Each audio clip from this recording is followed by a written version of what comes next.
Bonjour à tous. Nous sommes heureux de vous retrouver pour ce samedi 6 juin 2020. Tout d'abord, sachez que notre Église se prépare pour une réouverture prochaine pour l'Assemblée. Bien sûr, les gestes barrières seront mis en place et le nombre de personnes sera limité. Cet après-midi, l'équipe MAE de Franconville et de Puise-de-Pontoise organise un jeu biblique de 15h à 15h40 sur l'application Zoom. Pour y participer, il faudra avoir le matériel suivant: une Bible, le questionnaire du jeu biblique à imprimer ou à télécharger sur le site de l'église de Franconville ou de Puise-de-Pontoise et soigneusement gardé par les parents. Il faudra également un crayon à papier et une gomme. Chers parents, votre présence est recommandée pour accompagner vos enfants dans cette aventure et vous contribuer au bon déroulement de ce programme. Toutes les informations des annonces sont sur notre site internet puisepontoise-adventiste.org. Vous pouvez nous adresser vos annonces sur l'adresse mail communication.puisepontoise@gmail.com. Voici ce que nous dit le psaume 150. Louez l'Éternel. Louez Dieu dans son sanctuaire. Louez-le dans l'étendue où éclate sa puissance. Louez-le pour ses hauts faits. Louez-le selon l'immensité de sa grandeur. Louez-le au son de la trompette. Louez-le avec le luth et la harpe. Louez-le avec le tambourin et avec des danses. Louez-le avec les instruments à cordes et le chalumeau. Louez-le avec les cymbales sonores. Louez-le avec les cymbales retentissantes. Que tout ce qui respire loue l'Éternel. Louez l'Éternel.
Prions ensemble, Seigneur. Seigneur éternel, notre Dieu, notre Père, nous te remercions infiniment pour ce saint sabbat que tu nous as donné. Nous te remercions, Père, pour tout ce que tu as déjà fait pour nous durant la semaine, tout ce que tu feras encore. Et aujourd'hui, devant toi, tel que nous sommes, nous venons, Père, te demander de nouvelles grâces, de nouvelles bénédictions.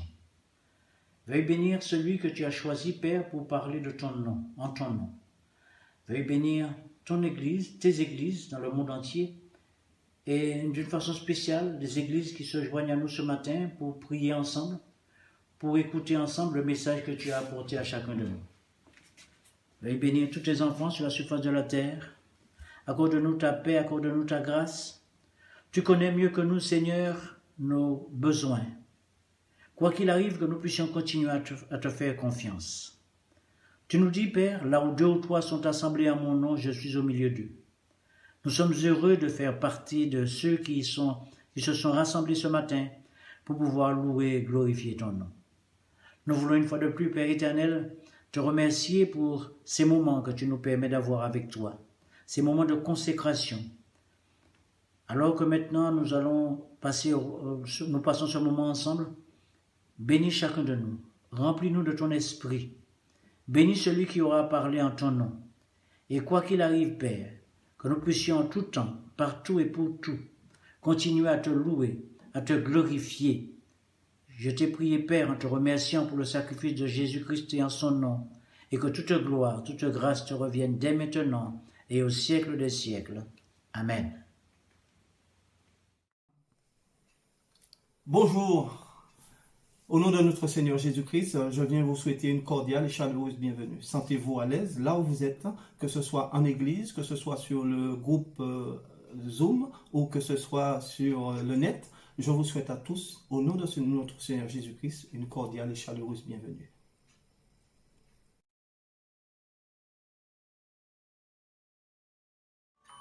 Bonjour les enfants, j'espère que vous allez bien et que vos parents aussi vont très bien et que tout se passe bien chez vous. Aujourd'hui, je suis contente de vous raconter une histoire que vous connaissez bien, mais que je vais quand même re-raconter pour vous. Il était une fois un papa, une maman, un couple richissime qui avait 2 fils, le plus petit et le plus grand. Ils étaient une famille heureuse. Et un jour, le plus jeune est allé voir son père et il a dit « Papa, tu sais, j'ai plein de projets, j'ai des projets plein la tête.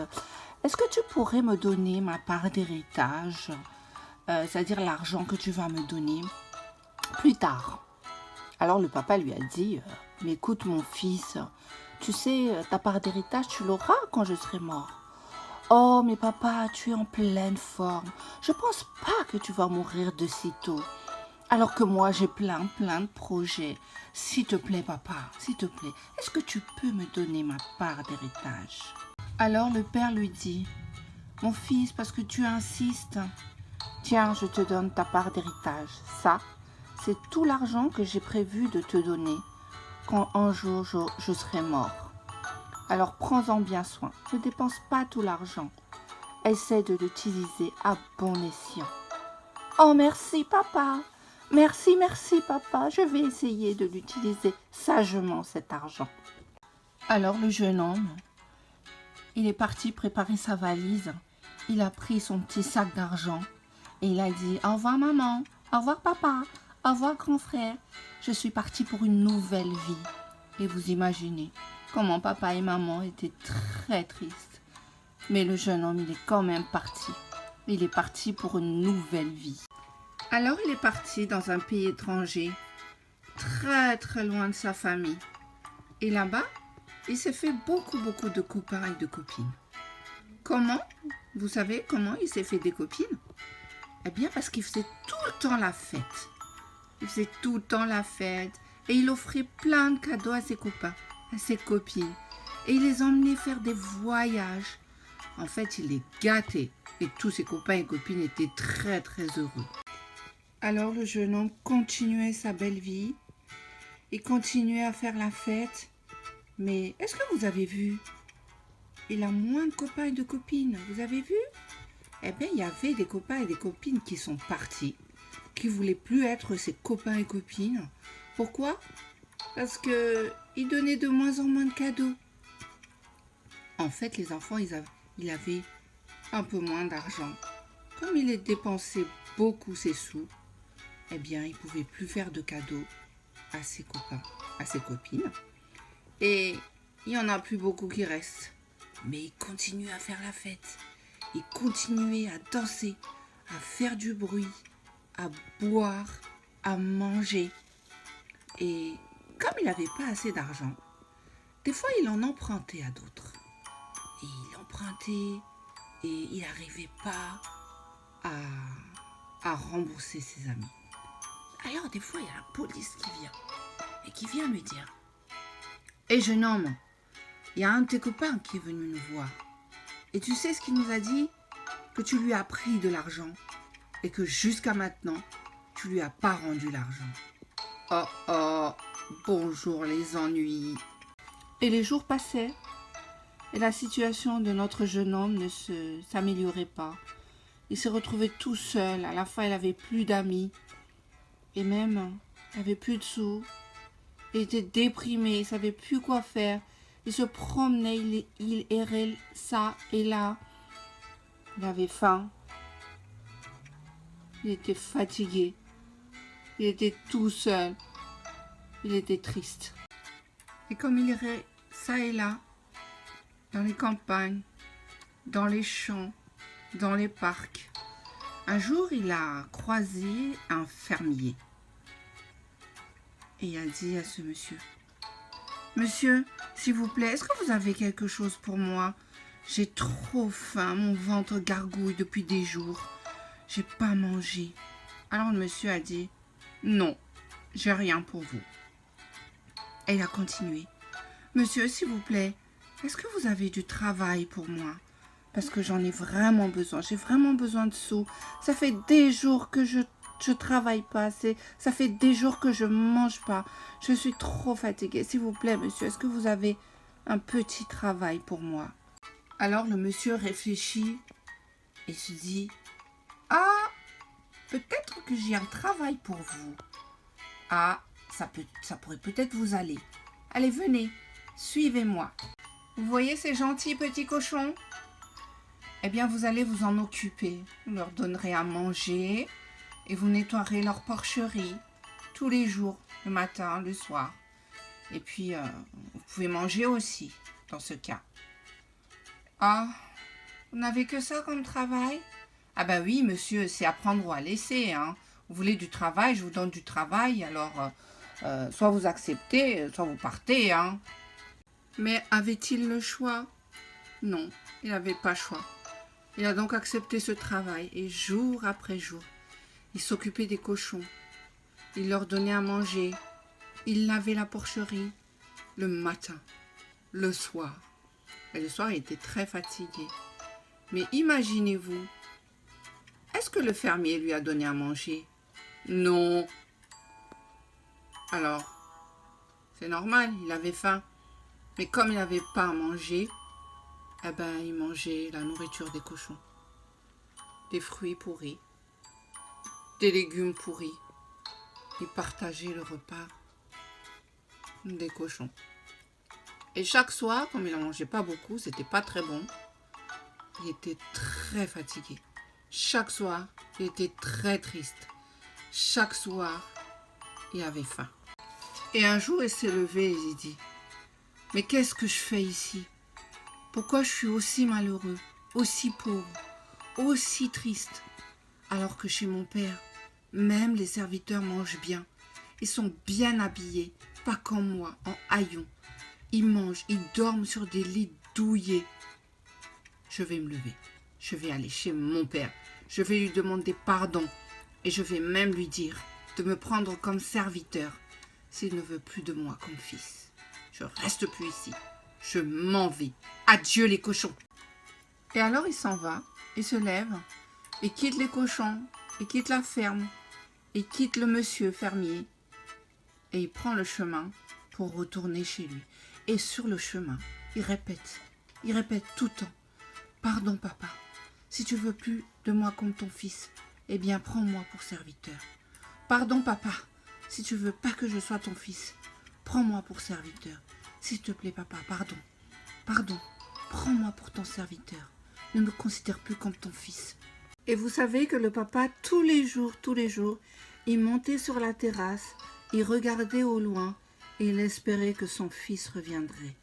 Et ce jour-là, il voyait quelqu'un au loin. Il a dit « Oh, je reconnais cette personne, je reconnais cette silhouette. C'est mon fils. » Alors il est descendu de la terrasse et il a couru et il a vu son fils. Il était content. Son fils était en haillons. Son fils sentait mauvais. Mais c'est pas grave. Il est allé voir son fils et il l'a pris dans ses bras. Mon fils, mon fils. Et vous savez quoi? Eh bien, le fils, il n'avait même pas le temps de répéter tout ce qu'il a dit sur le chemin. Il n'avait même pas le temps de dire à son père, prends-moi comme serviteur, parce que je ne suis pas digne d'être ton fils. Il n'avait pas le temps de dire ça. Son papa a déjà appelé quelqu'un et a dit, changez ses habits, donnez-lui de nouveaux habits et mettez-lui une bague sur ses doigts. Et maintenant, vous allez préparer une fête parce que mon fils est revenu. Mon fils est mort et maintenant il est vivant. Mon fils est perdu et maintenant il est retrouvé. C'est la grande fête. Ils ont invité les voisins, les voisines, les copains, les copines. Il y avait du monde chez eux. Ils ont invité les tantes, les oncles. Il y avait de la musique. Il y avait à manger. Il y avait des gâteaux. Il y avait plein de bonnes choses. Tout le monde était content. Alors vous savez les enfants, ce jeune homme, quand il est parti de chez lui, quand il a tout dépensé, à cause de ce qu'il a fait, il était un peu comme confiné, mais tristement confiné. Il n'avait plus d'argent, il ne pouvait plus travailler, il ne pouvait même plus manger, il ne voyait plus ses copains, ses copines, et il ne voyait même pas son papa et sa maman. Il était confiné, mais tristement confiné. Mais après, quand il est revenu chez lui, quand il a été pardonné par son papa, eh bien, il a été joyeusement déconfiné. Il a retrouvé sa liberté. Il a retrouvé sa joie de vivre. Il est content. Il était très heureux d'être pardonné et d'être revenu chez lui. Alors les enfants, voilà l'histoire. J'espère qu'elle vous a plu. Mais de toute façon, c'est une histoire que vous connaissez et que vous avez bien compris comment on peut être pauvre, triste, malheureux quand on est loin de Jésus, quand on est loin de Dieu. Et comment on peut être joyeux, heureux quand Dieu nous pardonne et qu'on revient à lui de tout notre cœur. Que Dieu nous bénisse. Bon sabbat à tous. Frères et sœurs, bonjour. La lecture qui nous est proposée ce matin se trouve dans le livre des Nombres, au chapitre 21, verset 8. Voilà ce qui nous est dit dans ce texte. L'Éternel dit à Moïse, « Fais-toi un serpent brûlant et place-le sur une perche. Quiconque aura été mordu et le contemplera conservera la vie. » Amen. Bonjour à tous et bon sabbat. Je remercie le frère Alain pour cette lecture qu'il vient de nous la faire. Nous sommes bien le sabbat 6 juin 2020 et je me réjouis avec vous de rendre grâce au Seigneur pour ce jour mis à part. Mais à la fois, cette date du samedi 6 juin marquera l'histoire du mouvement adventiste du 7e jour ici en France par la réouverture officielle de ses locaux. Que toute la gloire revienne à l'Éternel. Je suis bien dans un lieu, vous l'aurez remarqué, où vous et moi avions l'habitude de nous y rendre chaque sabbat pour adorer notre Dieu, notre Créateur, notre Roi, n'est-ce pas? Pour lui montrer notre reconnaissance à travers nos louanges, nos dîmes et nos offrandes. Cela fait un bon bout de temps que ce lieu s'est vidé. Depuis exactement, si ma mémoire est bonne, le 14 mars dernier, vous comme moi avons co-vidé ce lieu à cause de ce virus et nous nous sommes retrouvés, comme dirait le pasteur Carl Johnson, dans une nouvelle église appelée Église adventiste du 7e Zoom. Vous l'aurez compris, c'est une église virtuelle mais bien réelle. Laissez-moi vous dire que la date du 6 juin a marqué l'histoire de notre monde en divers lieux et époques. Nous sommes le 6 juin de l'an 48 avant Jésus-Christ. Jules César écrase l'armée de son rival Pompée le Grand à Pharsale, en Grèce du Nord. Devenu par cette victoire l'homme le plus puissant de la République romaine, César va s'emparer du pouvoir et installer un régime de type monarchique. Le 6 juin 1391, l'Espagne découvre l'intolérance à Séville. 2 synagogues sont converties en églises. C'est le début d'une première vague de violence contre les Juifs de la péninsule avant leur expulsion définitive un siècle plus tard. L'affaire s'accompagne par de nombreux meurtres et de rapines contre la communauté juive de la ville. Les violences s'étendent très vite à Tolède, à Valence et un peu partout sur le territoire. Les rois de la péninsule tentent alors de s'opposer au mouvement populaire. Ils sanctionnent lourdement les fauteurs de troubles, mais rien n'y fait. 2 mois plus tard, le 5 août à Barcelone, les émeutes atteignent leur paroxysme. Des marins castillons, qui avaient déjà pris part aux émeutes de Séville et Valence, mettent le feu au quartier juif et tuent une centaine d'habitants. Les survivants se réfugient dans le château royal voisin de leur quartier. Plusieurs responsables des violences sont arrêtés, ce qui a l'effet de déclencher une émeute populaire. Le château royal est assiégé et ses archives brûlent. Le tocsin sonne, les Juifs sont extraits de leur refuge et contraints au baptême. 300 s'y refusent et sont exécutés sur le champ.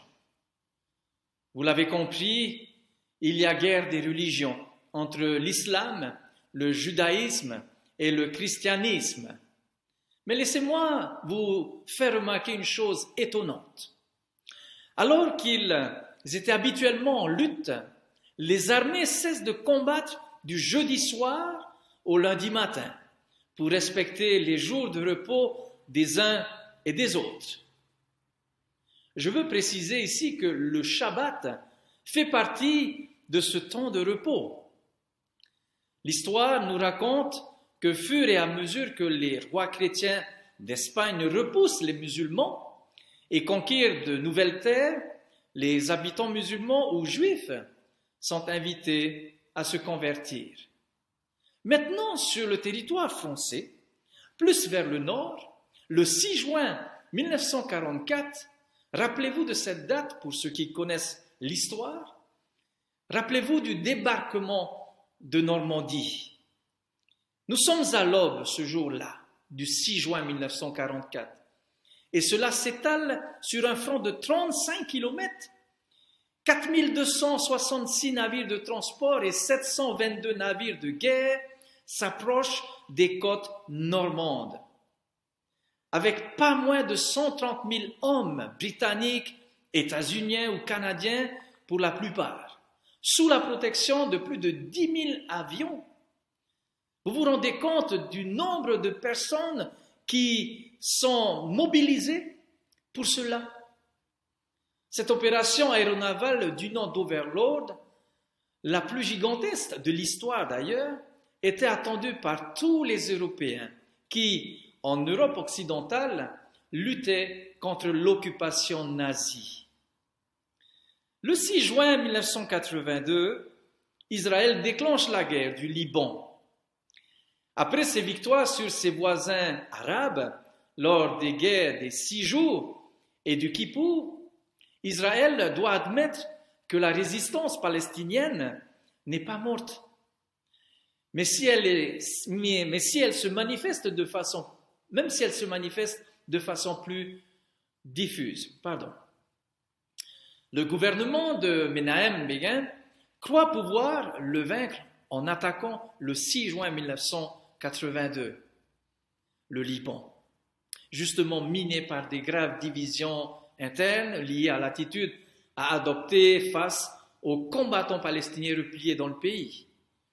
Baptisée paix pour la Galilée, l'invasion se soldera par une victoire amère.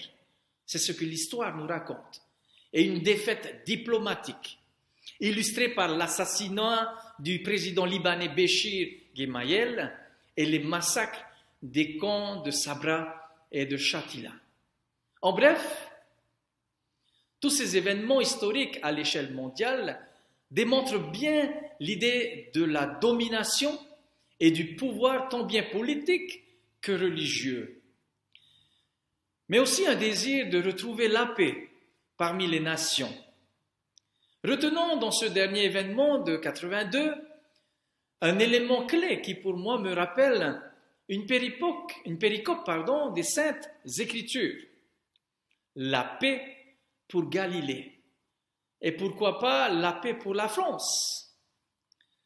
Chers frères et sœurs et chers amis, aujourd'hui notre pays est en guerre non contre des puissances politiques ou religieuses, mais contre un virus mortel de petite taille qui nous a tous confinés chez nous. Je veux parler ici du coronavirus. Mais aujourd'hui, le pays va petit à petit vers son déconfinement total. Zone verte ici, zone orange par là, sans oublier le dit zone également. Oui, la zone où des personnes ont perdu leur vie, où des familles ont été brisées, où d'autres familles également n'ont même pas eu le temps de dire au revoir à leurs proches. Oui, chers amis, alors que le virus est toujours là, présent et actif dans certains départements du territoire français et voire même à l'échelle mondiale. Cela me fait penser à un récit biblique vécu par le peuple d'Israël au chapitre 21 du livre des Nombres. Voici ce qu'il est dit. Le Cananéen, roi d'Arad, qui habitait le Négeb, apprit qu'Israël venait par le chemin d'Atarim. Il livra bataille à Israël et lui fit des prisonniers. Alors Israël fit un vœu à l'Éternel, Yahvé, en disant, « Si tu livres ce peuple entre mes mains, je dévouerai ces villes à l'anathème. » Yahvé entendit la voix d'Israël et livra les Cananéens en les dévoua à l'anathème, eux et leurs villes, et en nomma ce lieu Horma.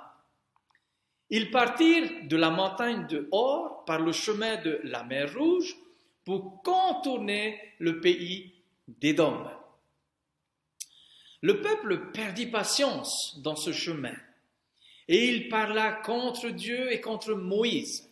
« Pourquoi nous avez-vous fait monter d'Égypte pour que nous mourions dans le désert? Il n'y a point de pain, il n'y a point d'eau, et notre âme a pris en dégoût cette misérable nourriture. » Alors Yahvé envoya contre le peuple les serpents brûlants, ils mordirent le peuple, et il mourut beaucoup de gens en Israël. Le peuple vint à Moïse et dit, « Nous avons péché, car nous avons parlé contre Yahvé et contre toi. Prie Yahvé, afin qu'il éloigne de nous ces serpents. » Moïse pria pour le peuple, et Yahvé dit à Moïse, « Fais-toi un serpent brûlant. » de bronze ou d'airain et place-le sur un poteau. Quiconque aura été mordu et le regardera conservera la vie. Moïse fit un serpent d'airain et le plaça sur un poteau, et si quelqu'un était mordu par un serpent, il regardait le serpent d'airain et il vivait. Alors, chers amis, face à cette situation tragique, n'aurait-il pas mieux fallu au peuple d'Israël de rester captif entre les mains du roi d'Arad qu'au lieu de venir se faire piquer par des serpents mortels à Édom? Ou pire encore, pourquoi avoir fait un pacte avec Dieu sur le malheur des autres et être eux-mêmes dans un état d'insatisfaction? Est-ce que nous nous reconnaissons là des fois? Et pourtant, Dieu a écouté la voix d'Israël et l'a exaucé des cieux. Cependant, de par leur impatience et leur soi-disant engagement solennel à l'Éternel, ils le réprimanderont sur l'absence d'eau et de pain et considéreront cette nourriture qui tombe du ciel, c'est-à-dire le pain, la manne, comme une nourriture dégoûtante, voire même méprisable.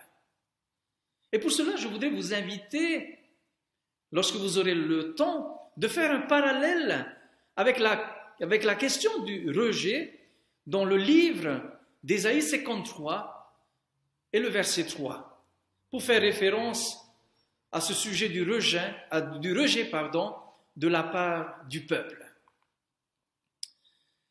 À l'écoute des paroles du peuple, on a comme l'impression que le pain que Dieu leur proposait ne leur convenait plus. Ce peuple recherchait du pain fait de mains d'hommes et ne ressentait plus le besoin de la présence et de l'assistance du Très-Haut. Il voulait se suffire au pain terrestre plutôt qu'au pain céleste.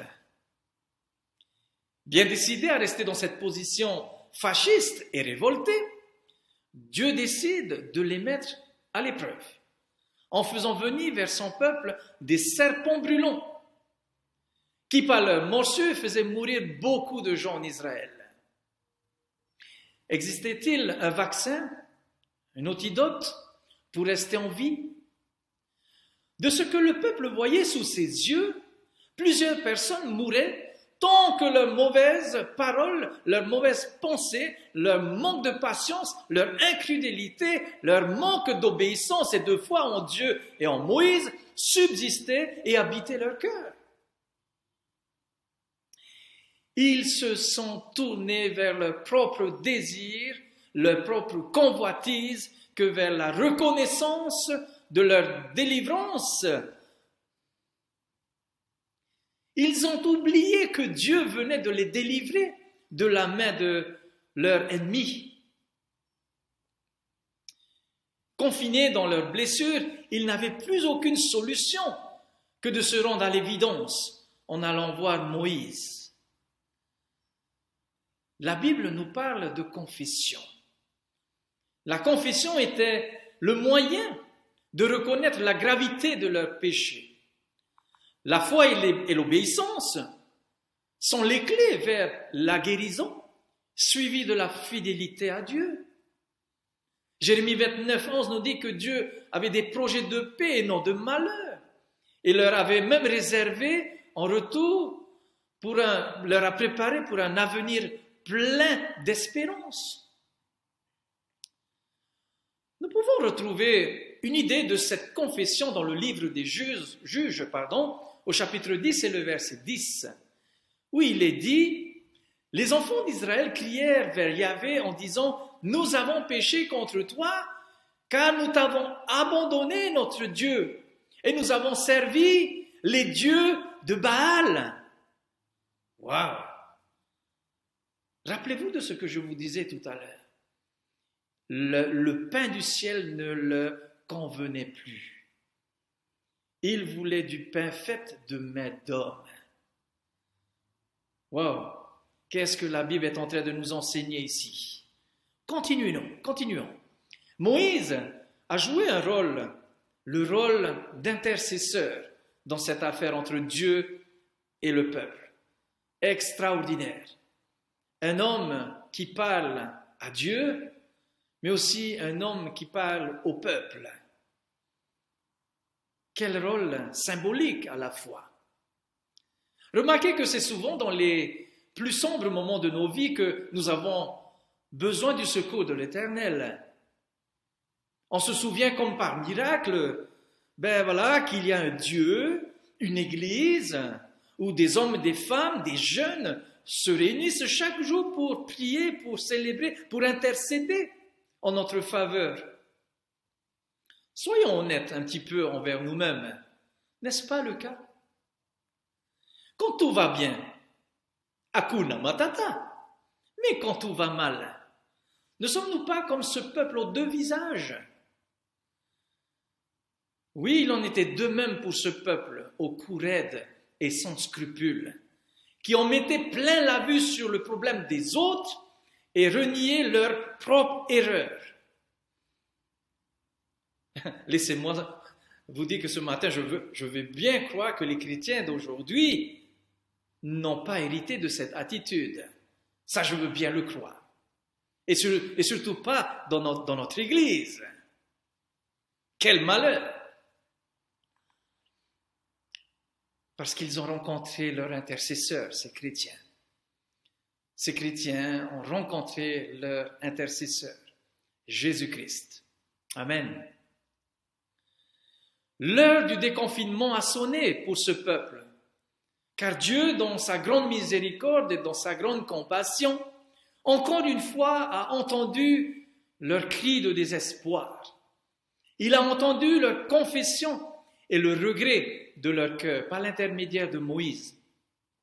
En rejetant le pain du ciel, qui est le symbole même de celui qui apporterait la guérison à toutes les nations, à savoir Jésus-Christ, le Fils unique de Dieu.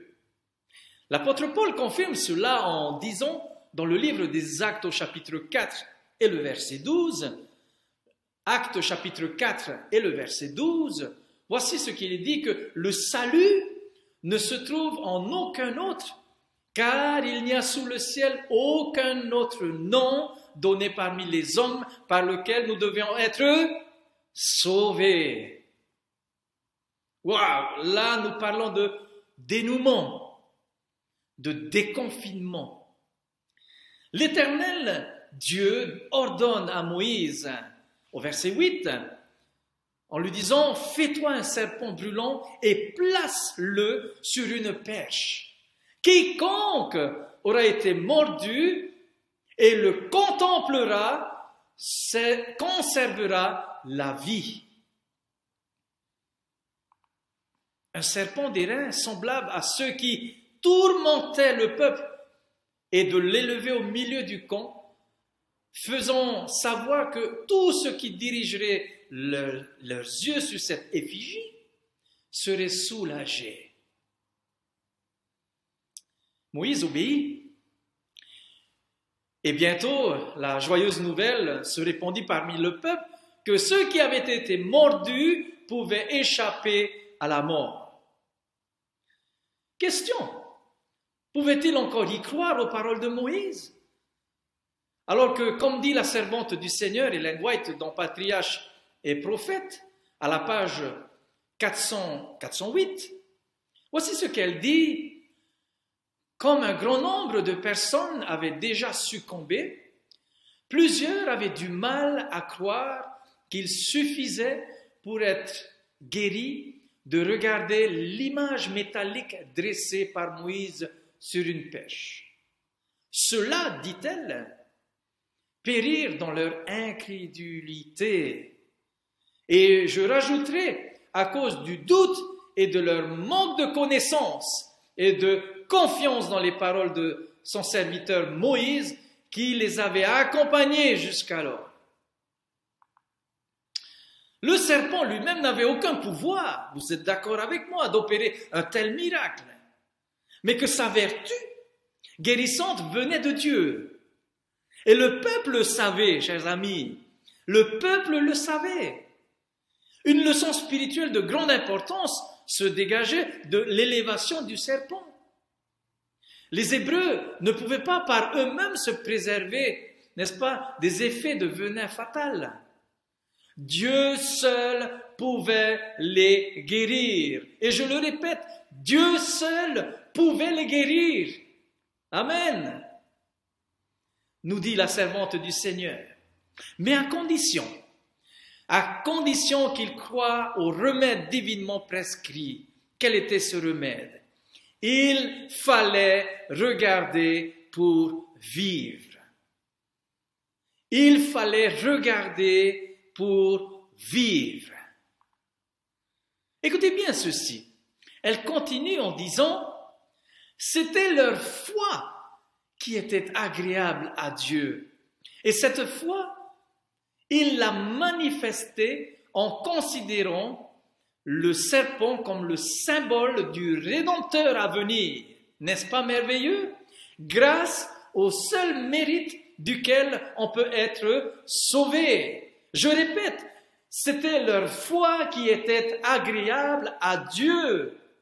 Mes frères et sœurs, qu'en est-il de notre foi aujourd'hui? Notre foi est-il agréable à notre Dieu?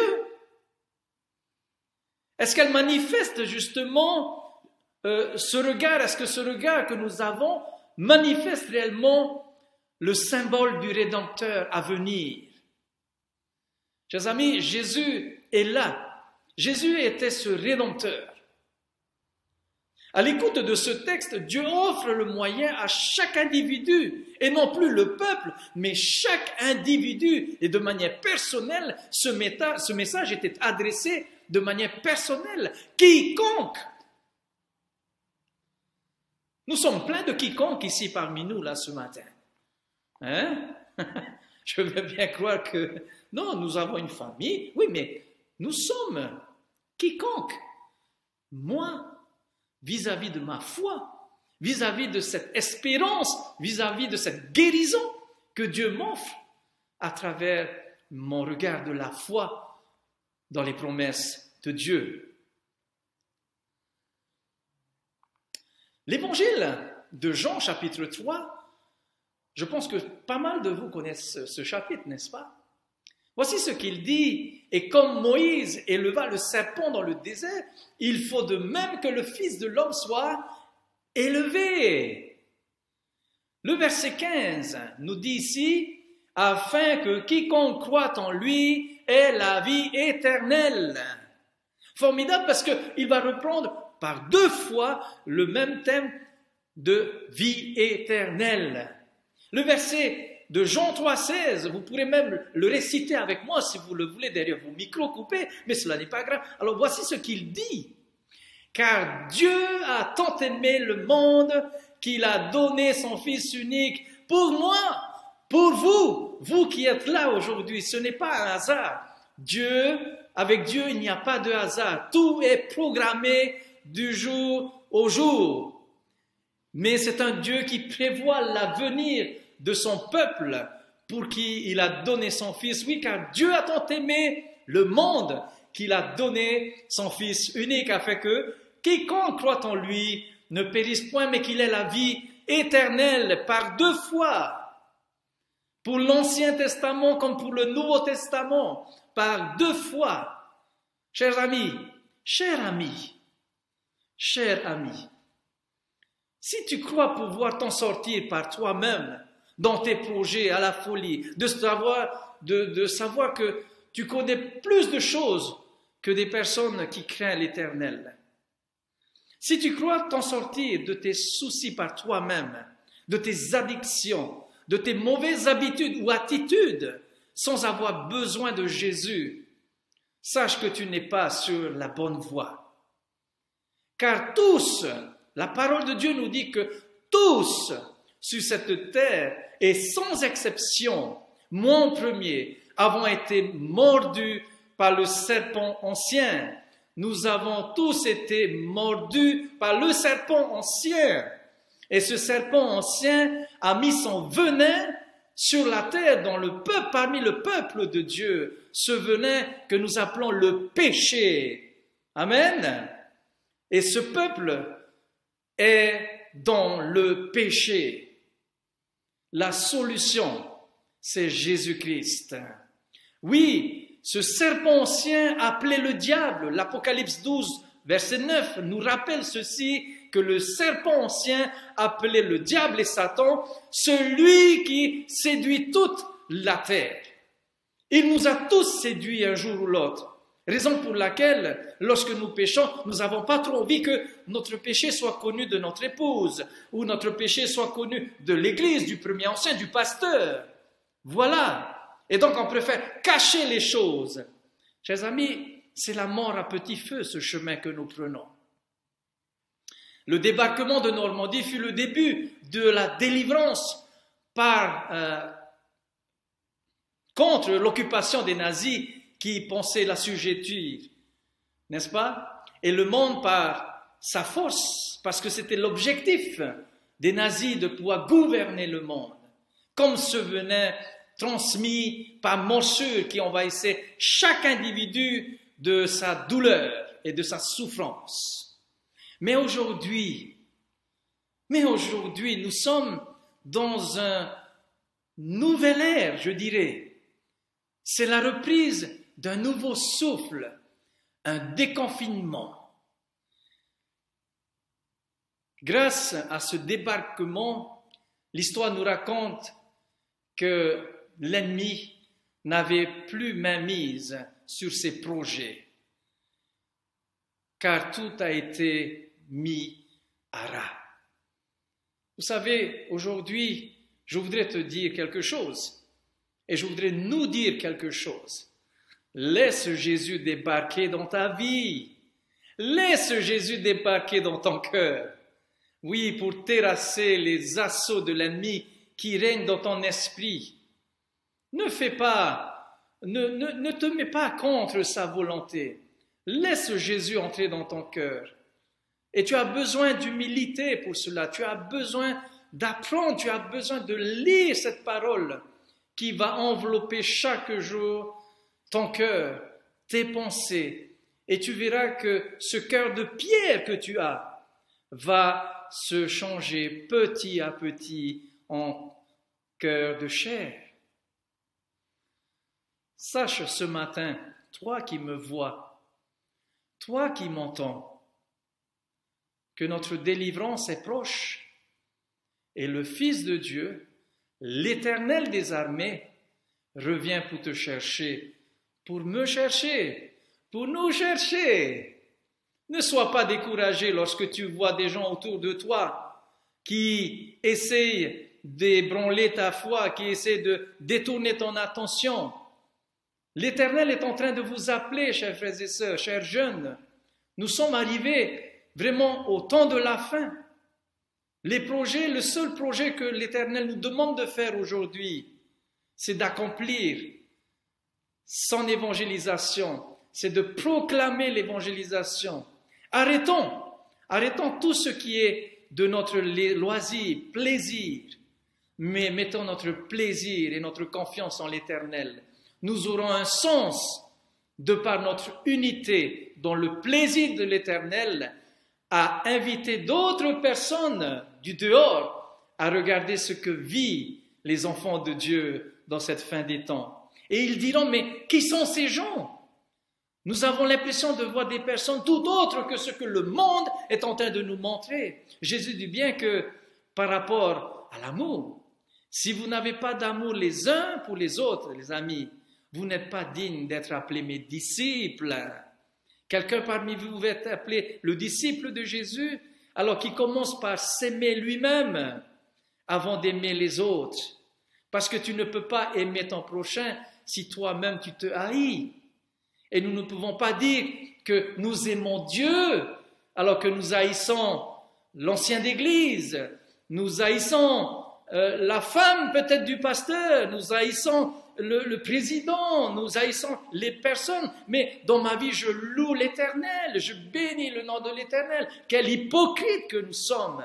Chers amis, Jésus n'a pas besoin d'hypocrites dans son royaume. Un hypocrite, les amis, dites-vous que l'hypocrite, c'est celui qui joue à un double jeu. C'est un acteur, au fait. Il a sa face cachée devant un beau visage, n'est-ce pas? Mais derrière, c'est un loup. Ou le contraire, nous pouvons avoir un visage fasciste, mais avoir un cœur d'agneau. Chers amis, faisons attention à ce que nous vivons dans cette fin des temps. Sache que ce matin, c'est pour toi que l'Éternel aussi, et pour moi avant tout, que ce message nous est adressé. Ne soyons pas découragés lorsque tu vois des gens t'influencer autour de toi. Car l'Éternel te dit ceci, fortifie-toi, prends courage, l'Éternel marchera lui-même devant toi, il sera lui-même avec toi, il ne te délaissera point. Cher jeune, est-ce que tu m'entends ce matin? Cher papa, chère maman, est-ce que tu m'entends ce matin? Cher papi, chère mamie, s'il y a eu des déchirures dans votre vie familiale, c'est le moment d'appeler tout le monde à la réconciliation. Il n'y a plus de temps à perdre, mes amis. Il n'y a plus de temps à perdre.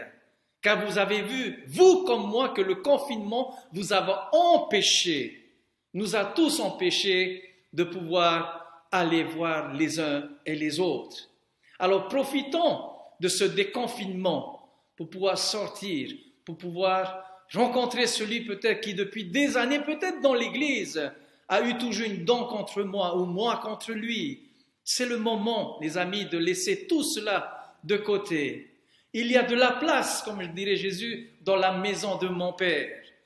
Oui, nous espérons que d'ici peu, nous serons encore ensemble, réunis dans ce lieu, afin de pouvoir faire monter avec un bruit de force et de courage la voix de l'Éternel. Oui, il ne te délaissera point, il ne t'abandonnera point, ne crains point et ne t'effraie point. Voici ce que Deutéronome te dit, au chapitre 31 du verset 7 à 8. Voudrais-tu dire à Dieu aujourd'hui tout le mal et le regret que tu as sur ton cœur? C'est possible. Oui, c'est possible, je sais que c'est possible. Tout ce qu'il y a sur ton cœur aujourd'hui, c'est possible de le dire à Dieu. Tu ne crois peut-être pas ou tu ne crois plus en Dieu. Tu as cessé de l'aimer. Tu hésites, tu doutes, tu es envieux envers les autres. Tu es colérique, tu es orgueilleux, hautain, insensible, menteur.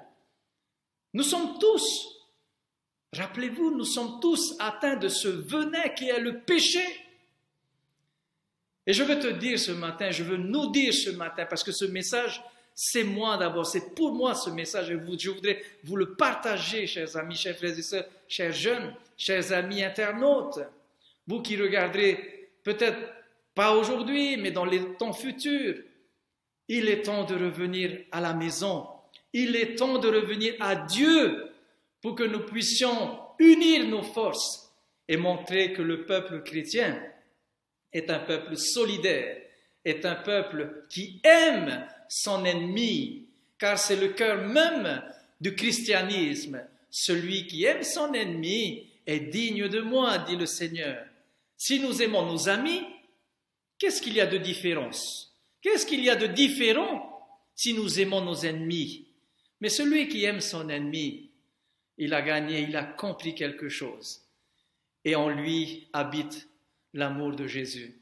Le Seigneur ton Dieu, le Seigneur notre Dieu, t'invite, m'invite à lever les yeux vers lui, afin que par nos regards se manifeste notre obéissance, notre foi et notre fidélité en lui. Que l'Éternel te bénisse, que l'Éternel vous bénisse tous ce matin, et je voudrais en tout cas nous convier à prendre position pour lui aujourd'hui. Et je vous invite pour cela à prier avec moi ensemble.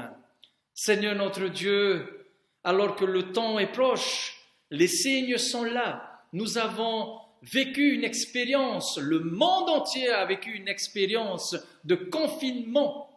Et c'est exactement l'image du péché, de ce venin, c'est de pouvoir nous confiner le plus longtemps possible sans que nous ayons foi à lever nos yeux vers le ciel, vers Jésus-Christ. Seigneur, ce matin, tu nous laisses une leçon importante pour notre vie individuelle. Seigneur, tu nous as transmis depuis la génération de nos pères jusqu'à nous aujourd'hui, tu nous as toujours transmis le message du salut en Jésus-Christ. Et je dis gloire à toi, notre Dieu, parce que c'est une joie pour ton serviteur de pouvoir parler en ton nom aujourd'hui à ton peuple. Seigneur, nous avons tous des enfants, j'ai mes enfants, tout le monde a des enfants. Il y en a peut-être qui sont dans l'église, il y en a qui ne sont peut-être plus dans l'église. Qu'avons-nous fait, Seigneur? Qu'avons-nous fait pour que tous ces jeunes disparaissent de ce lieu? Ont-ils été déçus? Ont-ils perdu la foi? Que dois-je faire, Seigneur? Que doit faire ton Église?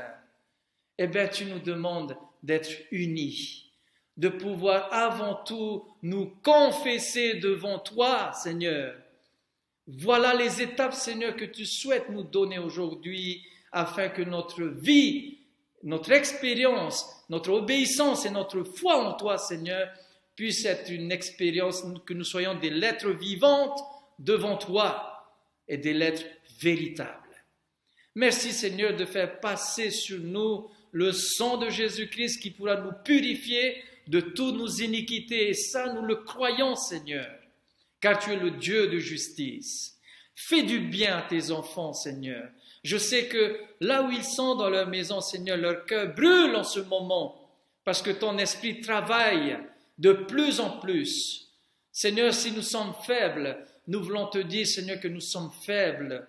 Si nous sommes des personnes hypocrites, Seigneur, nous voulons te dire que nous sommes des personnes hypocrites. Change nos cœurs, Seigneur. Nous ne voulons pas simplement le dire, change nos cœurs, Seigneur, mais nous voulons réellement le vivre. Oh oui, Seigneur éternel, notre Dieu, permets à ton Église de Franconville d'être une Église vraie, remplie de ton esprit, qui a cette fougue de vouloir apporter cet évangile et non de vivre dans la luxure ou vivre simplement sans rien faire et te dire Amen, Seigneur, tous les sabbats. Mais Seigneur, que tu puisses aussi nous accompagner, que tu puisses nous précéder dans nos vies, Seigneur, dans nos choix. Et il en est ainsi pour Puiseux, Seigneur. Je te prie, Seigneur, que les églises que tu m'as confiées, Chambly aussi, puissent briller devant ta face, car tu reviens bientôt.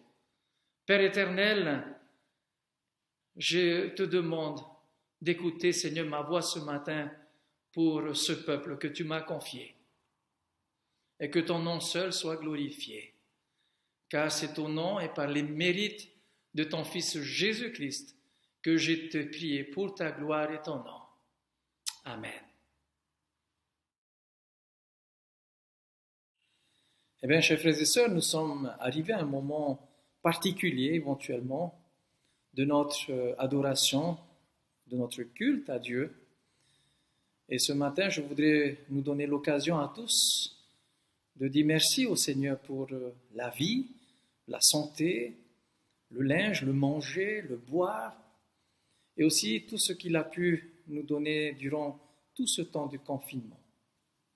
Particulièrement ce matin, alors que nous sommes en esprit, dans notre cœur, nous avons préparé aussi nos dîmes et nos offrandes, eh bien, je voudrais vous laisser un texte du livre des Actes au chapitre 4 et le verset 32 et les versets plus bas, pour nous montrer que Dieu bénit son peuple lorsqu'il est uni à lui.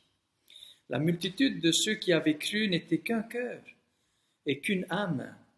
Nul ne disait que ses biens lui appartenaient en propre, mais tout était commun entre eux. Avec une grande puissance, les apôtres rendaient témoignage de la résurrection du Seigneur Jésus, et une grande grâce reposait sur eux, car il n'y avait aucun indigent. Tous ceux qui possédaient des champs ou des maisons les vendaient, apportaient le prix de ce qu'ils avaient vendu et le déposaient aux pieds des apôtres. On leur distribuait à chacun selon qu'il en avait besoin. Joseph, surnommé par les apôtres Barnabas, ce qui signifie fils d'exhortation, très important, lévite et originaire de Chypre.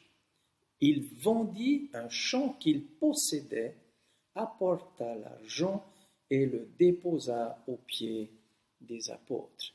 Chers amis, que l'Éternel, en tout cas, entende nos cœurs aujourd'hui, lorsque nos cœurs sont connectés à lui. C'est lui qui ouvre pour nous les écluses des cieux.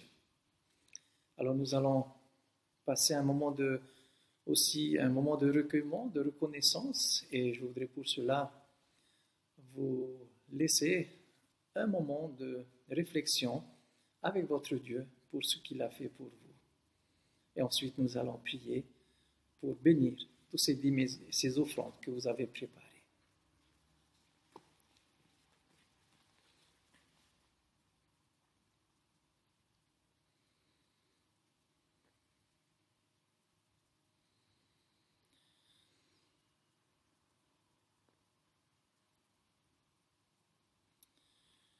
Éternel, notre Dieu, notre bon et tendre Père céleste, aujourd'hui est un jour spécial, comme nous l'avons vu dans ce message de ce matin. Tu as voulu, en tout cas, nous rassurer qu'avec toi, nous n'avons rien à craindre. Comme ce jour du débarquement, Seigneur, sur ces plages de Normandie, nous voulons, Seigneur, que tu puisses aussi débarquer dans notre cœur, dans notre vie aujourd'hui, et que nous puissions, Seigneur, te regarder face à face et contempler, Seigneur, tes œuvres, ton œuvre que tu as fait dans nos vies. Ô bon Père céleste, il n'y a pas d'indigents, Seigneur, dans ton peuple, car tous sont unis d'un même cœur. Alors je te bénis, Seigneur, d'avoir comblé, Seigneur, tes enfants, de par les besoins physiques, spirituels, financiers, Seigneur, de la santé aussi, Seigneur. Nous voulons te remercier parce que tout cela vient de toi. Alors bénis ton peuple, Seigneur, réuni ce matin, et que ce culte que nous venons de vivre, Seigneur, soit pour nous aussi un appel, chaque jour, Seigneur, à élever ton nom par au-delà de tout nom, Seigneur, qui peut exister ici-bas sur terre. À toi la louange, à toi la gloire pour l'éternité. Amen.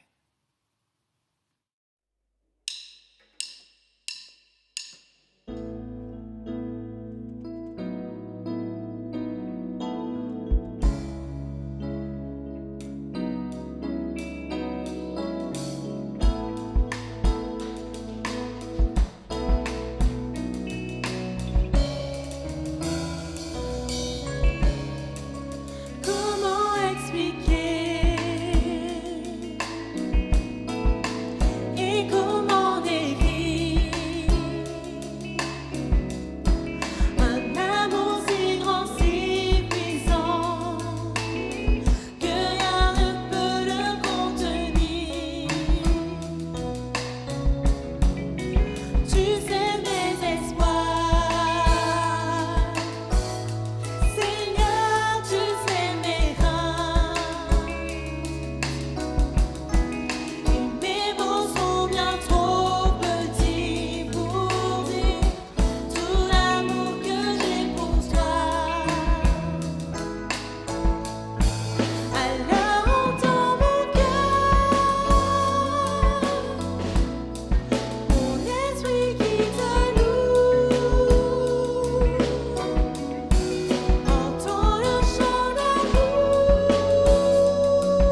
Recevons la bénédiction du Seigneur. Que l'Éternel te bénisse et qu'il te garde. Que l'Éternel fasse luire sa face sur toi et qu'il t'accorde sa grâce. Que l'Éternel tourne sa face vers toi et qu'il te donne la paix. Allons en paix. Amen.